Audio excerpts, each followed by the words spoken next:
Frères et sœurs dans le Seigneur, je vous fais cette vidéo parce que je ne suis pas un habitué de réseaux sociaux. Si j'ai commencé à mettre mes vidéos sur TikTok ou YouTube, c'est parce que il fallait que j'attende le go du Seigneur pour pouvoir le faire. Pour certains, je suis un inconnu, c'est tout à fait normal. Mais devant celui qui m'a envoyé, celui que vous servez, je ne suis pas un inconnu. Je vais vous donner en quelques lignes ma petite histoire, mon expérience avec le Seigneur, qui a fait que je commence à faire des vidéos, à donner des enseignements et à partager avec les frères et sœurs en ligne.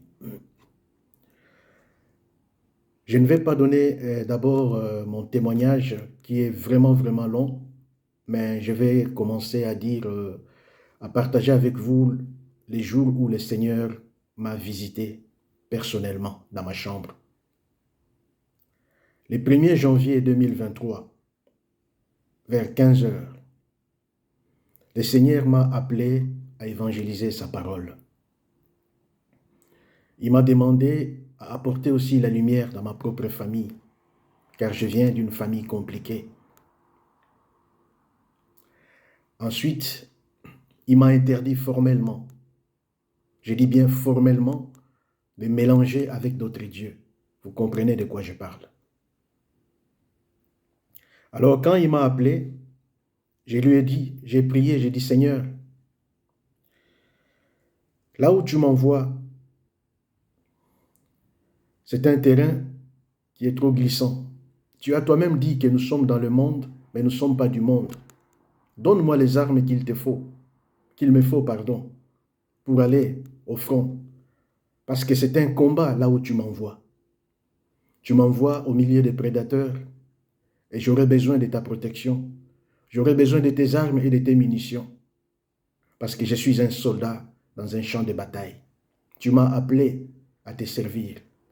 Et tu as toi-même dit, Seigneur, que si le maître n'a pas été respecté, le serviteur n'est pas plus grand que lui.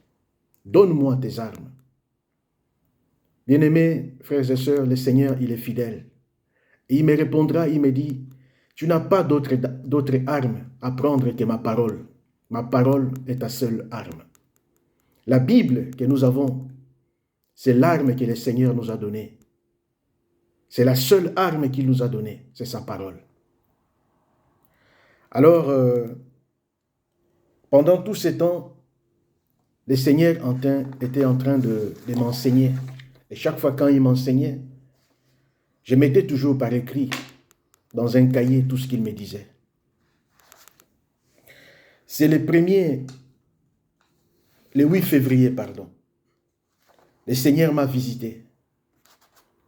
Il m'a visité et comme c'était la première fois, je n'ai pas résisté à sa puissance. Bien-aimé dans le Seigneur, notre Dieu, il est puissant. Il est plus que la puissance. Je ne pouvais pas résister devant cette puissance. Et quand il m'a visité dans ma chambre, je n'ai pas pu résister. Il est parti. Et j'ai parlé avec un pasteur à qui le Seigneur m'a recommandé de pouvoir passer les moments de prière, de m'encadrer pendant ces temps. Il m'a dit, tu te souviens de l'histoire de Samuel? Quand le Seigneur lui parlait, il ne savait pas que c'était le Seigneur qui lui parlait. Et il partait chaque fois voir Élie pour lui dire, tu m'as appelé. Et la troisième fois, Élie lui a compris que ce n'était pas lui qui l'appelait, c'était le Seigneur. Il lui dit, cette fois-ci, si tu entends cette voix, dis-lui, mais voici, parle, ton serviteur t'écoute. Alors, le 11 février, le Seigneur est revenu encore. Le Seigneur est revenu, mais cette fois-là, c'était dans mon rêve. Ce n'était pas en physique, c'était dans mon rêve. Il m'a fait entendre, bien-aimé, la voix des oiseaux. Les oiseaux qui me parlaient avec un langage humain. J'ai entendu les oiseaux me parler et j'étais stupéfait. Ça ne s'est pas arrêté à ces niveaux-là. Et le 17 février,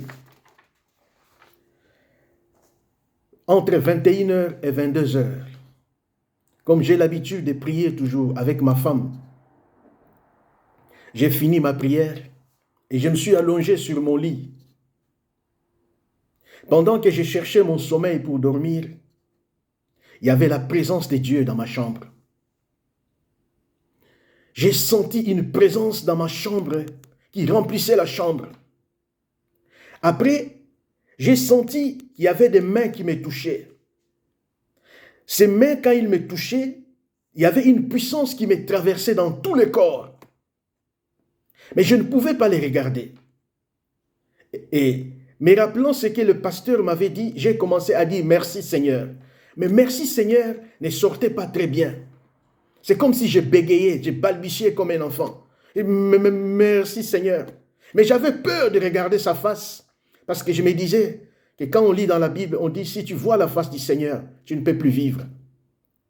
Quand il a touché mes pieds, bien-aimés, frères et sœurs, j'ai encore la chair de poule quand je vous parle parce que je vois encore la scène se passer dans ma tête. Il a touché mes pieds. Il y avait une puissance qui me traversait dans tout le corps. Et quand j'ai commencé à dire merci Seigneur, il a posé son doigt sur ma bouche pour me dire ne parle plus. Et je me suis arrêté de parler. Je ne parlais plus. Ensuite, il a pris ses deux mains, il les a posées sur mes mains. J'ai senti, oh Seigneur Jésus, j'ai senti ses mains, la douceur des mains de notre Seigneur dans mes mains. Il a impacté mes mains, bien-aimés. Ensuite, il a soufflé sur mon oreille gauche, qui a traversé mon oreille droite. Et quand il a fini,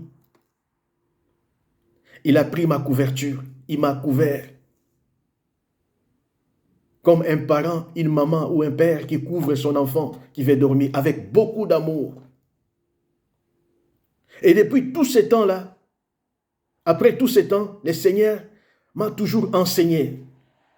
Il m'a toujours enseigné parce qu'il m'avait promis, le jour qu'il m'a appelé, qu'il m'enseignera lui-même sa parole, afin qu'aucun homme ne puisse prendre la gloire, et partager sa gloire. Il a commencé à m'enseigner. Et chaque fois quand il m'enseignait, frères et sœurs, je mettais ça par écrit. J'écrivais toujours. J'écrivais toujours. J'ai vécu beaucoup de choses. Il y a certaines choses que je ne peux pas partager avec vous, parce que ça c'est entre moi et le Seigneur. Mais il y a beaucoup de choses que le Seigneur m'a fait voir. Mais chaque fois, je mettais toujours par écrit. Je mettais toujours par écrit ces enseignements. 6 mois après,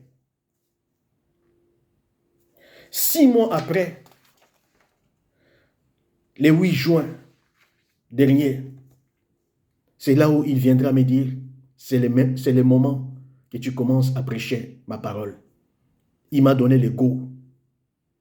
Il m'a dit, vas-y, c'est le temps maintenant que tu commences à prêcher ma parole. Voilà pourquoi, bien-aimé, j'essaie de mettre en vidéo les messages que le Seigneur m'enseignait pour partager avec son peuple, pour édifier son peuple. Et je les mets sur TikTok et sur YouTube. Voilà en bref l'histoire, mon expérience avec le Seigneur. Voilà en bref ce que j'ai vécu, l'expérience personnelle que j'ai vécue avec le Seigneur. Mais dans les jours à venir, je vous donnerai mon témoignage. Dieu, il est puissant, bien-aimé. Notre Seigneur, il est réel, il est vrai. Il est plus que la puissance. Je ne dirais même pas qu'il est puissance. Je dirais il est plus que la puissance. Il est vrai, bien-aimé. Il est vrai. Jésus-Christ est vivant. Il est vivant. Il m'a visité dans la chambre comme il visite beaucoup de gens. Il m'a visité. Soyez bénis. Que Dieu vous bénisse. Que Dieu vous donne tout ce que votre cœur désire. Qu'il enlève le cœur de pierre et qu'il mette le cœur de chair, afin que sa parole ne tombe pas sur les épines. Que sa parole ne tombe pas sur les rocs, mais qu'il tombe. Mais que sa parole tombe sur un terrain fertile qui portera du fruit. Soyez bénis, Bon dimanche à vous. Merci beaucoup.